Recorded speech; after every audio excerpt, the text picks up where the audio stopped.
guys, it's Kelly Martin, and I got a question the other day on Twitter, and I thought it was a very good question, actually. Nobody ever asked me, and I thought it would be a really good video for y'all this week. I never actually thought about it before, but there is a difference between middle grade spooky and middle grade horror. I actually went and looked it up online to see if there was a difference, and I couldn't find anything.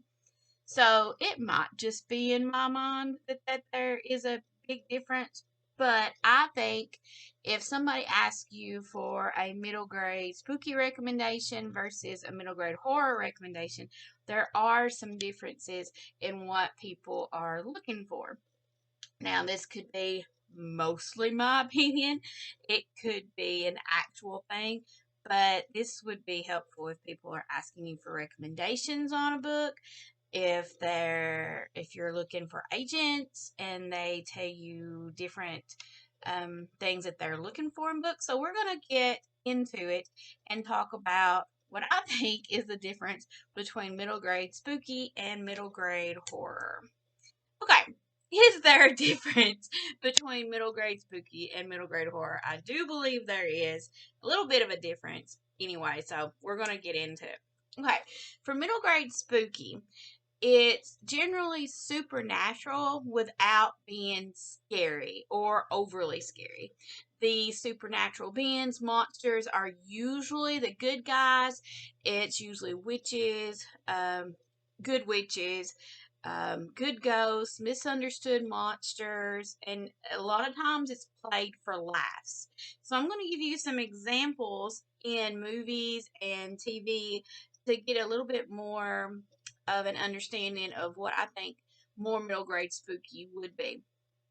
These will be some older examples, so hopefully you will know what these are. The first one is Casper. Now, the three uncle ghosts in Casper could be considered scary, but they're mainly played for laughs. So Casper is more middle grade spooky. He is a friendly ghost. And some of these aren't going to be middle grade, but it's just so you can understand the feel of them. A Halloween Town would be an example of a middle grade spooky. It's not scary. It's a spooky story. It's, of course, based on Halloween, but it's not scary. Now, Hocus Pocus is not by any means a middle grade story, even though I did watch it when I was like 12. So, for some of us it's middle grade. But the reason I put it on here is the witches are the bad guys, of course, but they're mainly played for laughs. And there's not a lot of scary moments in it. I mean, the Billy Butcherson is probably the scariest thing in it, the scariest character in it, but it's mainly played for laughs, so that's why I put it under the spooky. Definitely not middle grade, but that's why I put it under the spooky category. And not the Ghostbusters movie, but the Ghostbusters cartoon way back in the 80s, which was my absolute favorite cartoon, which probably says a lot. That would be middle grade spooky because it had scary monsters, but it was generally played for laughs, except for Sam Hain, who is still terrifying to me to this day. Some book examples would be City of Ghosts by Victoria Schwab. In this series, the ghost is her best friend.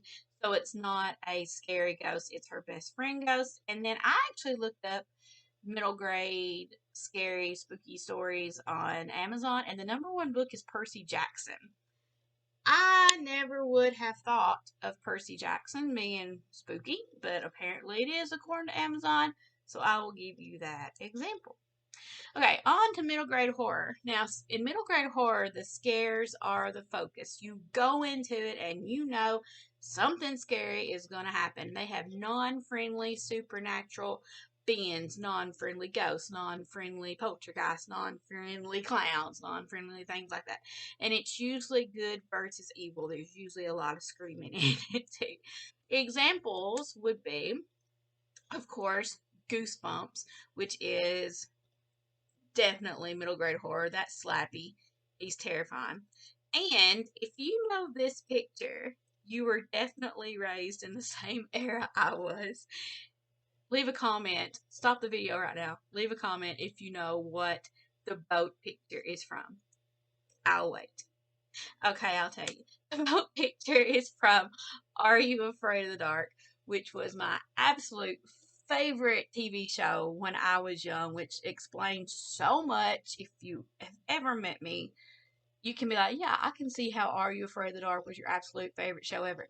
This first picture is one of the reasons why Are You Afraid of the Dark was one of my favorite shows. This is definitely middle grade horror, young adult, mainly younger, young adult, middle grade, upper middle grade horror. It was terrifying. It had some of the scariest characters in it. You can Google or look on up YouTube like the top 10 scariest episodes or villains or characters or creatures on Are You Afraid of the Dark.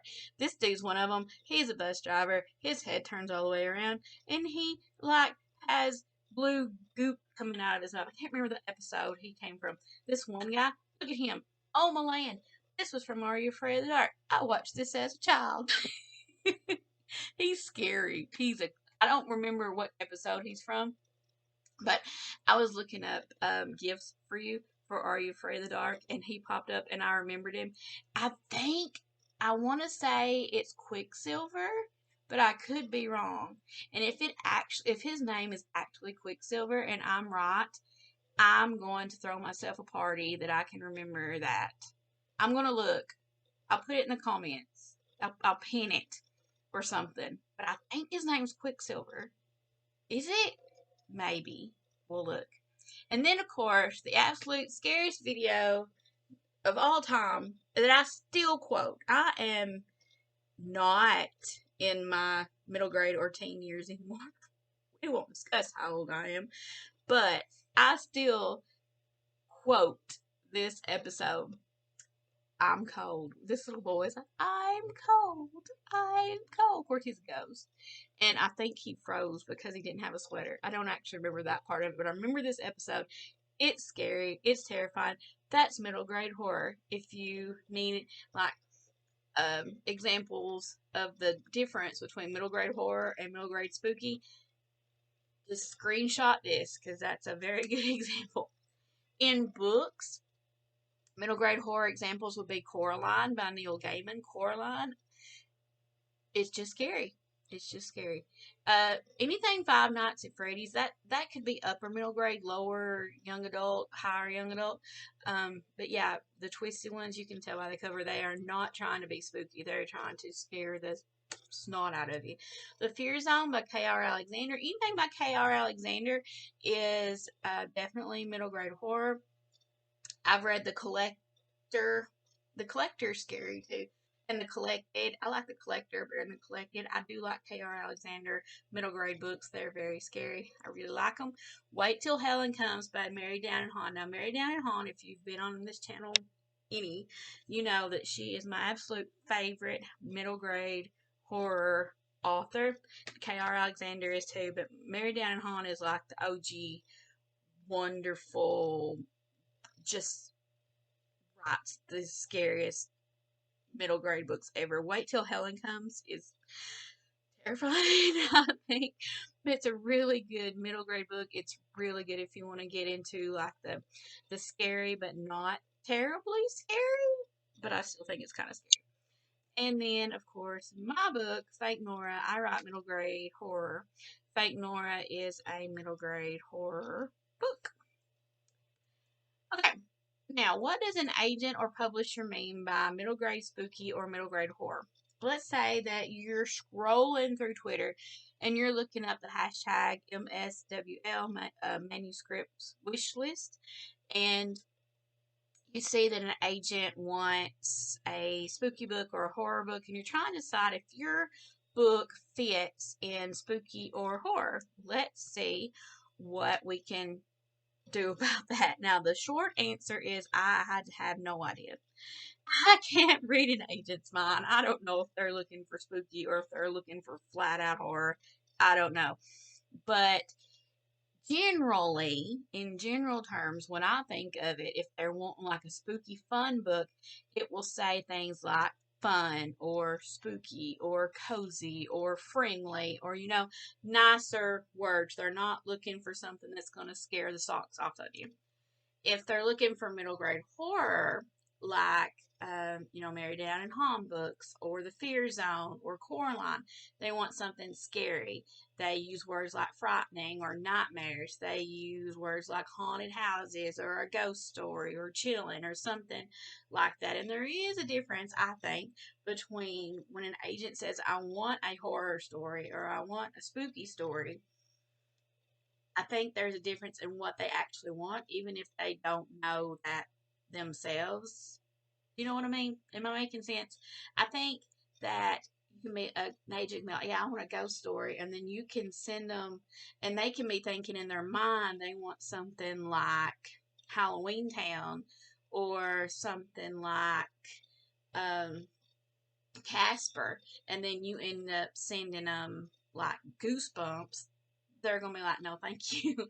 So kind of read between the lines to see what type of spooky they might be looking for. That said, my name is Kelly Martin. I write middle grade horror. I don't really write middle grade spooky. I have jump scares. Now, that's not to say that middle grade horror is terrifying. It's not saying that it is inappropriate, I guess what I'm trying to say for middle grade. Some people might think that, and that's totally fine. Middle grade horror is more of, like I said before, good versus evil. It has the villains are the monsters. Like the bad ones that's coming out in April. It's the sequel to Fake Nora, and Fake Nora is about a fear-eating doppelganger that takes over the lives of this 12-year-old girl through a mirror. So it is intended to be scary, but not terrifying. And generally in middle grade horror, the good usually triumphs over evil. I've never actually seen it where it didn't. Sometimes in middle grade horror, who you think is the bad guy is not necessarily the bad guy. That's what happened in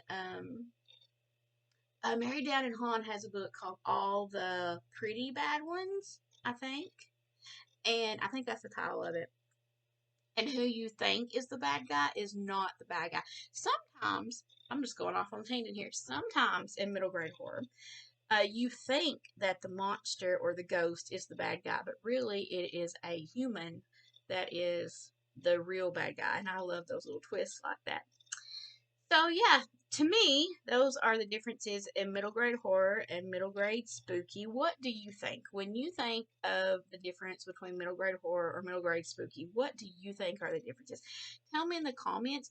Do you read middle grade spooky or middle grade horror, or do your kids or grandkids or nieces, nephews, friends, anybody that you know that is in the middle grade age range, did they like more spooky? Do they like more horror?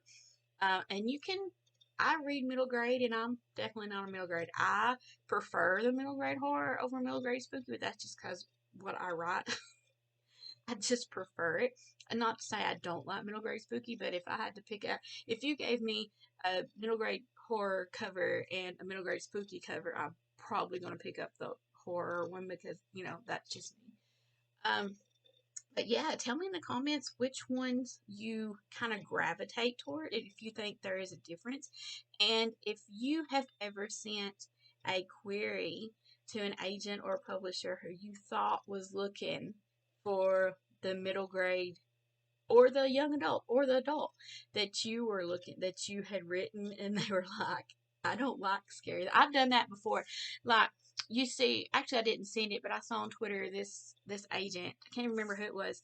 They were looking for a spooky book, and I was like, yeah, I got that. And then I read in the next tweet or something that she didn't like scary stories, and I was like, okay. So that didn't really work out. Sometimes you need to actually do a little bit more digging to figure out what people really want when they're saying they want something spooky. They want a ghost story. They may not want a scary ghost story. They may want a Casper ghost story. So, to me, those are the differences between middle grade spooky and middle grade horror. If you have any questions about anything writer related, you can ask me in the comments. You can send me an email. You can DM me on Twitter, on Instagram, or anything like that, and I can reply to you. I can make a video about it, so maybe it'll help other people. And I hope that you have a fantastic day. I hope I spelled doppelganger right. And I will see you in the next video. Bye.